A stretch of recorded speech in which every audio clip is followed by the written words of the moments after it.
നമ്മളിന്നിവിടെ ചെയ്യാൻ പോകുന്ന ബോട്ടിൽ ആർട്ടാണ്. അതിനാവശ്യമുള്ള സാധനങ്ങൾ ഞാൻ കാണിച്ചു തരാം. നമ്മളിവിടെ എടുക്കുന്നത് ഇങ്ങനത്തെ ഒരു ബോട്ടിലാണ്. നിങ്ങൾക്ക് ഏത് ഷേപ്പിലുള്ള ബോട്ടിൽ വേണമെങ്കിലും യൂസ് ചെയ്യാം. ഞാനിവിടെ ഇത് ഉപയോഗിക്കുന്നതേ ഉള്ളൂ. പിന്നെ നമുക്ക് വേണ്ടത് കുറച്ച് യൂസ് ചെയ്ത മുട്ടയുടെ ഷെൽസാണ് നമ്മളിവിടെ എടുക്കുന്നത്. എഗ് ഷെൽസ് നമുക്ക് ചെറുതായിട്ട് ഒടിച്ചെടുക്കാവുന്നതാണ്. ഇതിന് ഏകദേശം ഈ ഒരു വലുപ്പത്തിൽ നമുക്ക് എടുക്കാം. പിന്നെ നമുക്ക് വേണ്ടത് ഫെവിക്കോളാണ്. പിന്നെ 2 പെയിൻറ്റ് ബ്രഷ് എടുക്കുന്നുണ്ട്. പിന്നെ വേണ്ടത് ഫെവിക്രിലിൻ്റെ 2 പെയിൻറ്റാണ് നമ്മളിവിടെ എടുത്തത്. ഒരെണ്ണം ബ്ലാക്ക് ഷെയ്ഡാണ് യൂസ് ചെയ്യുന്നത്, പിന്നെ ഒരെണ്ണം സിൽവർ ഷെയ്ഡാണ്. നമ്മളിവിടെ യൂസ് ചെയ്യുന്നത് പൗഡേർഡ് സിൽവറാണ്. ഇനി നമുക്ക് വീഡിയോയിലേക്ക് കടക്കാം. നമ്മളിപ്പോൾ ഇവിടെ ആദ്യം ഈ ബോട്ടിൽ നമുക്ക് ഗ്ലൂ അപ്ലൈ ചെയ്യണം. എന്നിട്ട് നമുക്ക് ആ എഗ് ഷെൽസ് ചെറിയ ചെറിയ പീസസ് എടുത്തിട്ട് നമുക്കതിൽ ഒട്ടിച്ചു കൊടുക്കാം.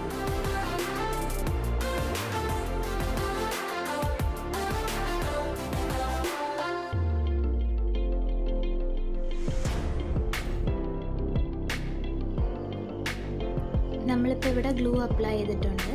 നമുക്കിനി ആ എഗ് ഷെൽസ് ഇവിടെ ഒട്ടിച്ചു കൊടുക്കാം. ഒരുപാട് അങ്ങ് ഗ്ലൂ അപ്ലൈ ചെയ്യേണ്ട, കാരണം അത് പെട്ടെന്ന് ഡ്രൈ ആയിപ്പോകും. അപ്പോൾ ഇതുപോലെ പാർട്ട് ബൈ പാർട്ടായിട്ട് ഗ്ലൂ അപ്ലൈ ചെയ്തിട്ട് നമുക്കത് ഒട്ടിച്ചു കൊടുക്കാം.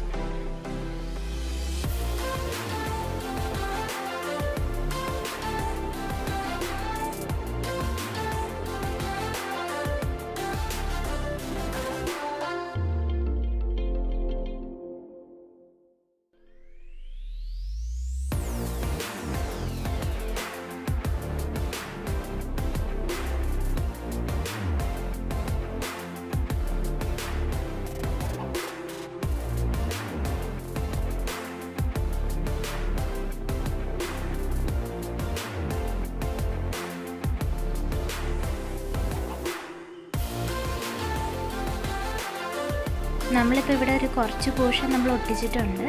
നിങ്ങൾക്ക് കാണാൻ പറ്റുന്ന പോലെ നമ്മൾ ഇടയിലൊരു ചെറുതായിട്ടൊരു ഗ്യാപ്പ് ഇട്ടിട്ടാണ് ചെയ്തേക്കുന്നത്. ഒരുപാട് അടുപ്പിക്കേണ്ട, പക്ഷെ എന്നാൽ ഒരുപാട് അകലവും വരരുത്. ചെറിയൊരു ഗ്യാപ്പ് ഇട്ടാണ് നമ്മൾ ചെയ്തേക്കുന്നത്.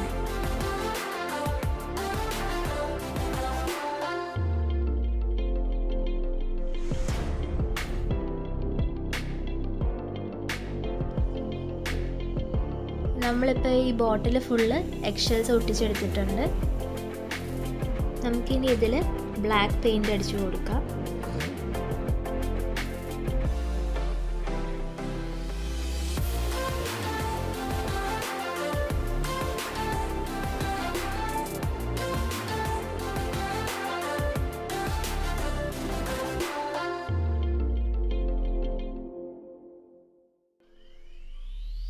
ഇതിപ്പോൾ നമ്മൾ ഫുള്ള് ബ്ലാക്ക് അടിച്ചെടുത്തിട്ടുണ്ട്. ഇനിയിപ്പോൾ നമുക്ക് ചെയ്യേണ്ടതെന്ന് പറഞ്ഞാൽ ഇതിൽ നമുക്കൊരു സ്റ്റോൺ എഫക്റ്റാണ് വേണ്ടത്. ഈ കരിങ്കലിനൊക്കെ കാണുന്ന പോലെ ഒരു ഷെയ്ഡിങ്ങാണ് നമ്മൾ ചെയ്യുന്നത്. ഇനി അത് ആ പ്രൊജക്റ്റ് ചെയ്തിരിക്കുന്ന ഭാഗത്ത് മാത്രം നമുക്ക് ആ പൗഡർഡ് സിൽവർ കൊണ്ട് നമ്മൾ ഷെയ്ഡ് ചെയ്ത് കൊടുക്കുകയാണ് ചെയ്യുന്നത്.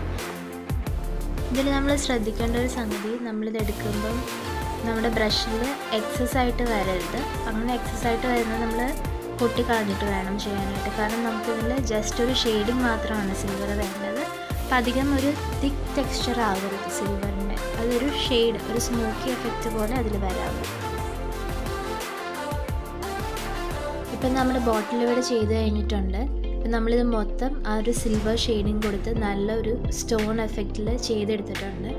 ഇത് നമുക്കൊരു ആൻറ്റീക് പീസായിട്ടോ ഡെക്കറേറ്റീവ് ഐറ്റമായിട്ടൊക്കെ യൂസ് ചെയ്യാവുന്നതാണ്. ഈ വീഡിയോ ഇഷ്ടമായെങ്കിൽ ലൈക്കും ഷെയറും ചെയ്യാനായിട്ട് മറക്കരുത്. കൂടാതെ എൻ്റെ ചാനൽ ആദ്യമായിട്ടാണ് കാണുന്നതെങ്കിൽ സബ്സ്ക്രൈബും ചെയ്യുക. അപ്പം ഞാൻ പുതിയ വീഡിയോസ് ഇടുമ്പോൾ നിങ്ങൾക്കത് മിസ് ചെയ്യാതെ കാണാൻ പറ്റും.